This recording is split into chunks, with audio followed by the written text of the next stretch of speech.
નમસ્કાર રામ રામ મિત્રો। તો આજે આપણે વાતચીત કરવાના છીએ કે વાવનું આંકડાકીય ગણિત શું છે, કેટલું મતદાન થયું અને કઈ સમાજનું મતદાન એ કોના તરફી થયું અને કયા સમાજના ગામડાઓમાં કેવું કેવું મતદાન થયું એના વિશે આપણે ડિટેલમાં ચર્ચા કરવાના છીએ। તો આ વિડીયોમાં નવા આવ્યા તો ચેનલને લાઈક, સબસ્ક્રાઇબ અને ફોલો કરી દો। તો મિત્રો વિગતવાર વાતચીત કરવી છે, કઈ સમાજના કેટલા મત છે ત્યાંથી લઈ અને કઈ સમાજના કેટલું મતદાન થયું તેની ડિટેલમાં આપણે ચર્ચા કરવી છે। તો શરૂઆતથી જ વાત કરીએ તો વાવ વિધાનસભાની ચૂંટણી એ ખૂબ જ જંગ જામ્યો હતો, રસાકસી ભર્યો જંગ રહ્યો, ત્રિપાખીયો જંગ રહ્યો અને ત્રિપાખીયા જંગ વચ્ચે લગભગ 71% આજુબાજુ મતદાન થયું, જે આમ તો ગણવા જો તો સરહદી વિસ્તારના ગામડાઓ જે દૂર દૂર આવેલા છે પ્રમાણે વિચારીએ તો ખૂબ જ ઊંચું મતદાન કહેવાય। ગામડાઓની અંદર મતદાન ઓછું વધારે થયું, જ્યારે સિટીઓની અંદર થોડું મતદાન ઓછું થયું। આમ તો સિટીઓની અંદર જોવા જઈએ તો એક ભાભર જ એવી સિટી છે કે જે નાની મોટી સિટી કહી શકાય, બાકી તો વાવ, સુઈગામ હજી પણ ગામ પંચાયતો જ લાગે છે। તો આ વાવ ગામ પંચાયત લાગે છે, સુઈગામ ગામ પંચાયત લાગે છે, ત્યારબાદ ભાભર એ હજી નગરપાલિકા બની ચૂકી છે, એટલે નગરપાલિકા ગણાતી એક જ ભાભરની અંદર મતદાન ખૂબ જ ઓછું થયું। હવે આ મતદાન જે થયું એ મતદાન કેવી રીતે થયું, કઈ સમાજોનું મતદાન થયું અને કેટલું થયું એના વિશે આપણે ડિટેલમાં આજે ચર્ચા કરવાના છીએ। પરંતુ એ પહેલા હું તમને બતાવી દઉં, મારી સ્ક્રીન ઉપર તમને આંકડા શેર થઈ રહ્યા છે, કયા સમાજના કેટલા મત છે એના વિશે હું તમને વિગતે વાત કરી દઉં। ઠાકોર સમાજના 84,000 મત છે, ત્યારબાદ ચૌધરી પટેલના 50,000 મત છે, ત્યારબાદ દલિત સમાજના 42,000 મત છે, ત્યારબાદ દેસાઈ રબારી સમાજના 25,000 મત છે, ત્યારબાદ વાતચીત કરીએ તો બ્રહ્મ સમાજ અને રજપૂત સમાજ બંનેના 18 આજુબાજુ મતદાન છે। એના પછી વાતચીત કરીએ તો પ્રજાપતિ સમાજના 12,000 મત છે, દરબાર સમાજના એટલે કે જાગીરદાર દરબાર સમાજની વાતચીત કરીએ તો એમના 9,000 મત છે, અને ત્યારબાદ વાતચીત કરીએ તો સુથાર સમાજ અને માળી સમાજના 6,000 મત છે, અને ત્યારબાદ અન્ય સમાજના એટલે કે 45,000 મત મળી અને કુલ ટોટલ 3,10,000 મતની આ વિધાનસભાની અંદર 71% મતદાન થયું, એટલે કે 2,15,000 થી 20,000 આજુબાજુ મતદાન થયું। તો આ મતદાન થયું એમાં કેવા ગામડાઓના કેવા આંકડા હતા અને શું હતું એના વિશે આપણે વાતચીત કરીશું। તો હવે આમાં થોડા ડિટેલમાં જઈએ તો લગભગ ભારતીય જનતા પાર્ટીમાંથી ઠાકોર સમાજના ઉમેદવાર એટલે કે સ્વરૂપજી ઠાકોરને ટિકિટ આપી, કોંગ્રેસમાંથી રાજપૂત સમાજના ઉમેદવાર એટલે કે ગુલાબસિંહ રાજપૂતને ટિકિટ આપી હતી, અને ચૌધરી સમાજને ટિકિટ ન મળતા માવજીભાઈએ છેડો પાડ્યો અને ત્રિપક્ષીયાનો જંગ જામ્યો, અને જંગ વચ્ચે ચૌધરી સમાજની કોઈ ઉમેદવારી કરી હોય તો એ માવજીભાઈએ કરી। આમ તો એમની ઉમેદવારી અપક્ષ હતી, પરંતુ એમના સભાઓની અંદર આવનારી સંખ્યા એ મુખ્યત્વે ચૌધરી સમાજની હોવાથી ક્યાંક ને ક્યાંક ચૌધરી સમાજનો એમને ખૂબ જ બહોળા પ્રમાણમાં સપોર્ટ હતો, પરંતુ આટલા પ્રમાણમાં ચૌધરી સમાજ એમની સભાઓમાં આવ્યો, એમને સપોર્ટ કર્યો અને જાહેરમાં સમાજ એમની સાથે નીકળ્યો, તેમ છતાં પણ એમના પર એક વાર પણ કોમવાદનું બિરુદ લાગ્યું નહીં। ક્યાંક 6-7 વાર ચૂંટણી લડેલા માવજીભાઈની એવી કઈ ખાસિયતો રહેલી છે, પરંતુ એ છોડીને આપણે જ્યારે આજે વાતચીત કરવાના છીએ કે ગામડાઓમાં વોટની પેટર્ન કેવી રહી, કઈ સમાજના વોટ કઈ તરફ ગયા અને કેવી રીતે ગયા એના વિશે આપણે ડિટેલમાં વાતચીત કરીશું। તો આ સમાજોનું મતદાન તો થઈ ગયું। જેમ કે ઠાકોર સમાજની વાતચીત કરીએ તો ઠાકોર સમાજના વોટ એ સૌથી જરૂરી જેવા ભારતીય જનતા પાર્ટી ઉપર હતા, એટલા માટે હતા કે ભારતીય જનતા પાર્ટીએ અહીંયા ઠાકોર સમાજના વોટ લેવા માટે કરીને ગેમ ખેલેલી હતી, અને જો ભારતીય જનતા પાર્ટીને ઠાકોર સમાજના વોટ ના મળે તો ક્યાંક ને ક્યાંક હારનો સામનો કરવો પડે એવું ચિત્ર એમને પહેલાથી સ્પષ્ટ દેખાતું હતું। એટલા માટે એમને અલ્પેશ ઠાકોર, ત્યારબાદ કેશાજી ચૌહાણ, લવિંગજી ઠાકોર બધાને લાવીને ઠાકોરવાદ, ઠાકોર એક થાવ, ઠાકોર આમ થાવ, ઠાકોર તેમ થાવ, એ જ ચેપ્ટર ચલાવ્યું। ન ક્યાં વિકાસની વાત આવી, ના કોઈ બીજી વાત આવી, ના કોઈ મુદ્દીનો ચૂંટણીનો પ્રચાર, અને એક જ રહ્યો કે ઠાકોર ને ઠાકોર। પરંતુ જેમ જેમ દિવસો જતા ગયા તેમ તો ક્યાંક મને પણ લાગતું હતું, બધા લોકોને લાગતું હતું કે ઠાકોર સમાજ એક થઈ જશે અને એમની વોટની પેટર્ન એ બદલાઈ જશે। પરંતુ જેમ જેમ સમય ગયો ને ત્યારબાદ જે વોટિંગ થયું ને વોટિંગ બાદ જે ગામડાઓમાં ફરી ગ્રાઉન્ડ રિપોર્ટ ઉપરથી માહિતી લાવી, એ જોતા એવું લાગી રહ્યું છે કે ઠાકોર સમાજ જે રીતે એક કરવા માટે અલ્પેશભાઈ, કેશાજી ચૌહાણ અને સ્વરૂપજી અને પૂરી સરકાર એ નાકામયાબ રહી। ગેનીબેન ક્યાંક ને ક્યાંક ઠાકોર સમાજમાં ફરીવાર ફાયર બ્રિગેડ નીકળ્યા, અને ફાયર બ્રિગેડ નીકળેલા ગેનીબેને આ વખતે પણ સમાજની અંદરથી 35-40% વોટનો શેડ પડાવી દીધો। એક તો ઠાકોર સમાજનું સૌથી ઓછું મતદાન થયું, 80-84,000 મતદાન હતું, એમાંથી ઠાકોર સમાજનું 53,000 મતદાન થયું। 53,000 ની અંદરથી 20,000 આજુબાજુ વોટ એ કદાચ ગેનીબેન કાઢી જાય તો નવાઈ નહીં, તો બચ્યા 33,000, એમાંથી 2-3 હજાર વોટ બગડી જાય તો 30,000 જેવા વોટની ગણતરી એ ભારતીય જનતા પાર્ટી રાખી શકે, એનાથી વધારે રાખી શકાય નહીં. આમ તો બહુ કટી હતી, પરંતુ ઘણા બધા ગામડાઓની અંદર હું ફર્યો, જેમાં અબાળા, અસાણા, ત્યારબાદ મોરવાડા, ત્યારબાદ ઉચોસણ અને બીજા પણ મીઠા, ઘણા બધા ગામડાઓ છે જે જિલ્લા પંચાયતોની અંદર કોંગ્રેસને બમ્ફર લીડ નીકળતી હતી અને જે ઠાકોર સમાજના ગઢ ગણાય છે એવા ગામડાઓની અંદર ઠાકોર સમાજની અંદર ફાટા જોવા મળ્યા, બે ભાગ જોવા મળ્યા અને ઠાકોર સમાજના લોકો વેચાયેલા મળ્યા. ઘણા ઠાકોર સમાજના લોકો એવું કહી રહ્યા હતા કે અમે સ્વરૂપજી સાથે રહ્યા કારણ કે સ્વરૂપજી સમાજના છે. ત્યારબાદ ઘણા ઠાકોર સમાજના લોકો એવું કહી રહ્યા હતા કે અમે પાર્ટીની સાથે રહ્યા કારણ કે ગેનીબેને પાર્ટીની સંસદ બનાવ્યા છે, તો અમે ગેનીબેન સાથે રહીશું તો જ અમારો વિકાસ તો થવો હોય તો થાય કે કોઈનો ન થાય. પરંતુ જાતિવાદની આ ભરખાઈમાં વોટોના ભાગ પડી ગયા અને ઠાકોર સમાજનું ક્યાંક ને ક્યાંક આ રીતની વોટ પેટર્ન રહી. ત્યારબાદ સૌથી મુખ્ય સૂત્રધાર રહેલો ચૌધરી સમાજની વાતચીત કરી તો ચૌધરી સમાજ એ સૌથી મુખ્ય સૂત્રધાર હતો. સૌથી મુખ્ય સૂત્રધાર રહેલો ચૌધરી સમાજ એ માવજીભાઈ ચૌધરીએ જેવી અપક્ષની ઉમેદવારી કરી કે ટોળા એમની સાથે નીકળી પડ્યા અને ક્યાંક સમાજમાં એવો ચિતાર ચાલ્યો કે આ વખતે માવજીભાઈને જ આપણે મત આપીએ અને આપણા મત અહીંયા 50,000 છે. માવજીભાઈ એવા ઉમેદવાર છે કે જેમને બીજી સમાજના મત મળશે ને જીતી પણ શકે છે. કારણ કે ઘણીવાર એવું થયું છે જ્યારે માવજીભાઈ અપક્ષમાં ઉમેદવારી કરી છે ત્યારે સમાજનો એટલે કે ચૌધરી સમાજનો જેવો જોઈએ એવો સપોર્ટ ન મળ્યો હોવા છતાં પણ માવજીભાઈએ ક્યાંક ને ક્યાંક 30,000, 28,000, 32,000, 42,000 મત લાવ્યા છે. આ મત એ અન્ય સમાજોમાંથી મળતા હોવાથી એવી આશા જાગી ચૌધરી સમાજને કે આ વખતે અમે ભરપૂર સપોર્ટ કરીએ તો માવજીભાઈ જીતી શકે. અને જેમાં કામકાજ બરોબર ચાલતું હતું, મિટિંગો ચાલતી હતી, બેઠકો થતી હતી, પરંતુ ત્યાં જ શંકરભાઈની શાખ એ દાવ ઉપર લાગી.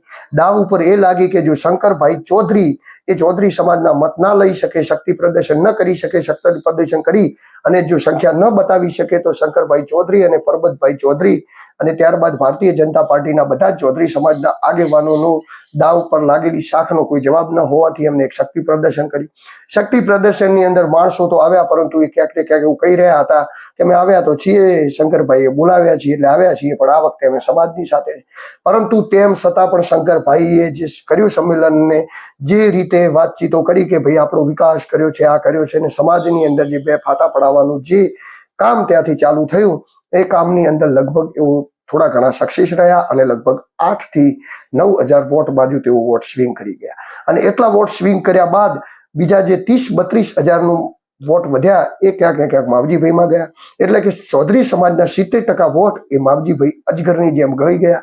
હવે જીત સુધી તો માવજીભાઈ પહોંચી શકે કે ન પહોંચી શકે એનું તો કોઈ કારણ હું આપણે કહેતો નથી, પરંતુ જો ભારતીય જનતા પાર્ટી હારશે તો માવજીભાઈ જે આ 30,000 વોટ ગળી ગયા એ ક્યાંક ને ક્યાંક એ જવાબદાર રહેશે. જે પટ્ટાઓમાં માવજીભાઈનું ચાલ્યું ને ગ્રાઉન્ડ ઉપર આપણે ગયા ને ચૌધરીઓના ગામડાઓમાં જોયું, એ ગામડાઓમાં એક જ સર્વે આવ્યો કે શંકરભાઈએ જે સભા કરી એના પછી થોડા ઘણા વોટ ભારતીય જનતા પાર્ટીમાં ગયા, બાકી બીજા બધા જ વોટ એ માવજીભાઈ ગળી ગયા. લગભગ બધા જ ગામડાઓમાંથી 70%, 75%, કોઈ ગામડામાંથી 65%, પણ મુખ્યત્વે ચૌધરી સમાજની વોટ બેંકને માવજીભાઈએ ગળી જવાનું કામ કર્યું. ત્યારબાદ વાતચીત કરીએ દલિત સમાજ. ઘણી બધી વાતચીતો થઈ દલિત સમાજની કે દલિત સમાજ ક્યાં મત કરશે, કોઈ કે માવજીભાઈને આપશે, ભાજપને આપશે. માવજીભાઈને તો કદાચ થોડા ઘણા દલિત સમાજોએ વોટ આપ્યા છે, પણ ભાજપને તો બિલકુલ આપ્યા. કારણ કે દલિત સમાજોની અમે વાતચીત કરી, ગાવડે ગયા દલિત સમાજ કે તો અમે પાર્ટીને વરેલા છે. બીજું પણ એમને એવું કીધું કે જ્યારે અહીંના ધારાસભ્ય હમા બાપુ હતા એટલે કે ગુલાબસિંહના દાદા, તો એવો અમારા જેવા ગરીબ દલિત માણસને પણ ગાડીમાં બેસાડીને જતા અને અમે રૂબરૂ સાંભળેલું છે. તો આવી ઘણી બધી કારણ હતી અને કોઈ કારણ ન હોય તો પણ દલિત સમાજ એ એમની પાર્ટીને વરેલો છે અને પાર્ટીથી જ વરેલો રહે છે અને આ દિવસ સુધી એમની વોટ પેટર્ન એ જે રીતે વોટ કરતા આવ્યા છે કોંગ્રેસ એ જ રીતે રહી છે. તો એ વોટ પેટર્ન ક્યાંક ને ક્યાંક એમ રહે. ત્યારબાદ આગળ વધીએ તો દેહાઈ સમાજની વાતચીત કરીએ તો કોંગ્રેસમાંથી દેહાઈ સમાજની જેવી ટિકિટ કાપવામાં આવી એટલે કે ઠાકરજીભાઈ રબારી, ક્યાંક શરૂઆતમાં એવું લાગતું હતું કે દેહાઈ સમાજ નારાજ છે અને આ વખતે કોંગ્રેસ જોડે છેડો ફાડી શકે છે, પણ જેમ જેમ ચૂંટણીનો જંગ જામ્યો અને જે રીતે દેહાઈ સમાજની વોટ કરવાની પેટર્ન હતી એ જ રીતે વોટ કરવાની પેટર્ન રહી. નુકસાન હતું એ રિકવર થયું, ક્યાંક ન થયું તો માવજીભાઈને એમાંથી પણ ફાયદો મળ્યો, એમાંથી બીજેપી પણ થોડો ઘણો ફાયદો લઈ ગઈ અને કોંગ્રેસને પણ એમાંથી ફાયદો રહ્યો. કોંગ્રેસની કોઈ વધારે પડતી વોટ બેંક એ જગ્યાએથી તૂટી હોય એવું કોઈ લાગતું નથી, પરંતુ હા થોડું ઘણું નુકસાન એ સમાજમાંથી ક્યાંક પડ્યું હોય એવું લાગી શકે છે. પછી વાતચીત કરીએ બ્રહ્મ સમાજ અને રજપૂત સમાજ. રજપૂત સમાજનો તો કોઈ પ્રશ્ન જ નહોતો. રજપૂત સમાજના ઉમેદવાર હતા ગુલાબસિંહ રાજપૂત, એટલે એ સમાજે તો જે મતદાન કર્યું એ એકતરફી કર્યું, એટલે એમની કોઈ વાતચીત આપણે અહીંયા કરવી જરૂરી નથી. ત્યારબાદ વાતચીત કરીએ બ્રહ્મ સમાજની. બ્રહ્મ સમાજના 18,000 મત હતા. એમના ગામડાઓમાં જેમ કે તીર્થગામ, એટા, ત્યારબાદ ડેડાવા ઘણા બધા ગામડાઓની મુલાકાત લીધી. એમનો ઝુકાવ મુખ્યત્વે ભારતીય જનતા પાર્ટી તરફ રહ્યો. ક્યાંક એવા લોકો પણ હતા જેમને ગુપ્તમાં ગુલાબસિંહને વોટ કર્યું છે, પણ એવો લોકો કહેતા નથી, પરંતુ મુખ્યત્વે ઝુકાવ એમનો ભારતીય જનતા પાર્ટીમાં રહ્યો. થોડા ઘણા મત એ ક્યાંક એમને ગુલાબસિંહને આપ્યા છે, થોડા ઘણા મત એમને ક્યાંક અપક્ષમાં આપ્યા છે, પરંતુ મુખ્યત્વે એમનો ઝુકાવ એ ભારતીય જનતા પાર્ટી તરફ રહ્યો. ત્યારબાદ વાતચીત કરીએ પ્રજાપતિ સમાજ. પ્રજાપતિ સમાજ ત્યાં 12,000માં વસે છે, જેમાં દેશી અને મારવાડી બંને પ્રકારના છે. તો પ્રજાપતિ સમાજની અંદર આ વખતે થોડું ઘણું શેદ ગુલાબસિંહ મારી શકે છે. આમ તો એ વોટ બેંક પૂરી ભારતીય જનતા પાર્ટીની છે, પરંતુ આ વખતે ગુલાબસિંહને મત કરવા કે આપવા માટે ઘણા બધા લોકો પેરાયા હોય તો એમાં કોઈ નવાઈની વાત નથી. કારણ કે ઘણા બધા યુવાનો મળ્યા મને જે કહી રહ્યા હતા કે આ વખતે કોંગ્રેસને નહીં પણ ગુલાબસિંહને મત આપવા છે, અને એટલા માટે આપવા છે કે માણસ સામે સ્વરૂપજીનું પણ એવું જ હતું કે એ પણ માણસ સારા છે, ખૂબ જ ઠંડા માણસ છે, પરંતુ રાજકીય રીતે હવે શું થયું શું ના થયું એ પ્રજાપતિ સમાજની અંદર તો પણ મને એવું છે કે ક્યાંક થોડું ઘણું અંશે ભાજપ બધાને. ત્યારબાદ માળી સમાજ, સુતાર સમાજની અંદરથી થોડા ઘણા વોટ ભાજપના સ્વિંગ થયા હશે, બાકી તો મુખ્યત્વે ભારતીય જનતા પાર્ટીની વિચારધારાવાળા લોકો છે એમની સાથે રહ્યા. ત્યારબાદ જે નાનો સમાજ ઈતર વધ્યો 45,000 સમાજ, એમની વાતચીત કરી. એના પહેલા દરબાર સમાજની વાતચીત કરી. જાગીરદાર દરબાર સમાજ એ ભાભરની અંદર ને ત્યારબાદ સુઈગામથી વાવના પટ્ટાની અંદર હોય છે. જે વાવથી સુઈગામના પટ્ટાવાળો જાગીરદાર દરબાર છે એ તો ગુલાબસિંહ તરફ એમનો ઢળાવ રહ્યો, પરંતુ અહીંના જે લોકો છે એમનો ક્યાંક ને ક્યાંક ઢળાવ થોડોક અપક્ષ તરફ વધારે હતો. ભાજપની અંદર એ ગયા નહીં, નારાજ હતા, ખબર નહીં કઈ વાતે નારાજ હતા. થોડા ઘણા ભાજપમાં ગયા, થોડા ઘણા અપક્ષમાં ગયા, અને બાબર સિટીની વાતચીત કરીએ તો થોડા ઘણા ગુલાબસિંહ તરફ પણ ગયા. તો જાગીરદાર દરબારના ત્યાં 9,000 મત છે, જે 6-7,000નું મતદાન થયું છે. એના પછી વાતચીત કરીએ આપણે ઈતર સમાજની.